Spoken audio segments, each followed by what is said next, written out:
Grace arrives at the old apartment building on a rainy night, water dripping from her coat as she steps inside. The place feels heavy, as if the walls themselves are holding their breath.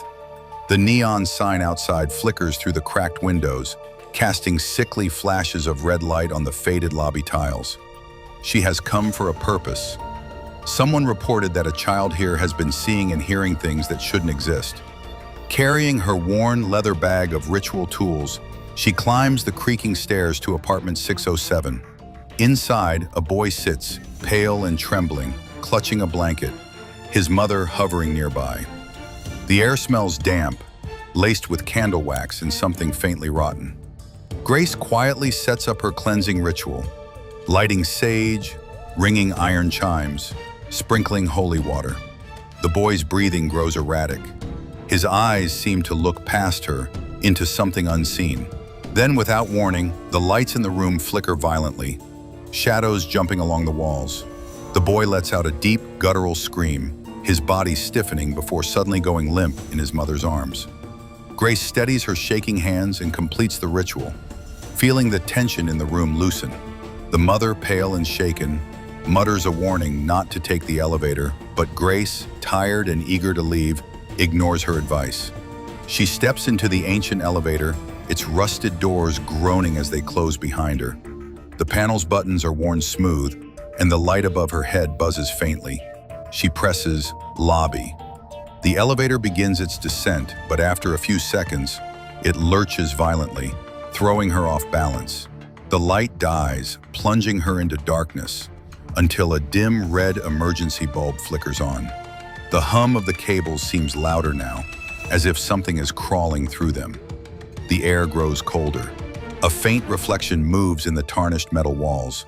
Not hers, but a man in a dark, outdated suit. His hair slicked back as though from another century. His head hangs forward, but when it slowly lifts, his neck is bent at an unnatural angle, bones jutting under pale skin. Grace freezes, her breath catching. Then she notices another figure, a young woman in a blood-stained dress, standing inches away from her, her face obscured by wet hair.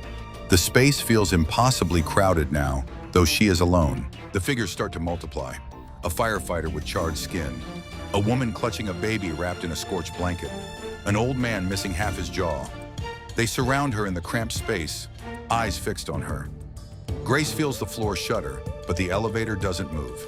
Instead, the red light blinks faster, and with each blink, the ghosts seem closer, more solid, their faces twisting into expressions of pain and fury.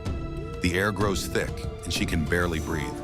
Then the walls of the elevator seem to stretch, the metal groaning as if the space is swallowing itself. Grace feels her mind slipping. Sounds from different eras echo around her. Screams, sobbing, frantic knocks on doors that aren't there. She realizes she's not just seeing these spirits. She's inside their last moments. The elevator is a trap, a vessel that has been collecting the dead for decades. Her body goes heavy, her thoughts fogging as time distorts. Minutes feel like hours, hours like days. She tries to reach the buttons, but her arms feel slow, as if she's moving underwater.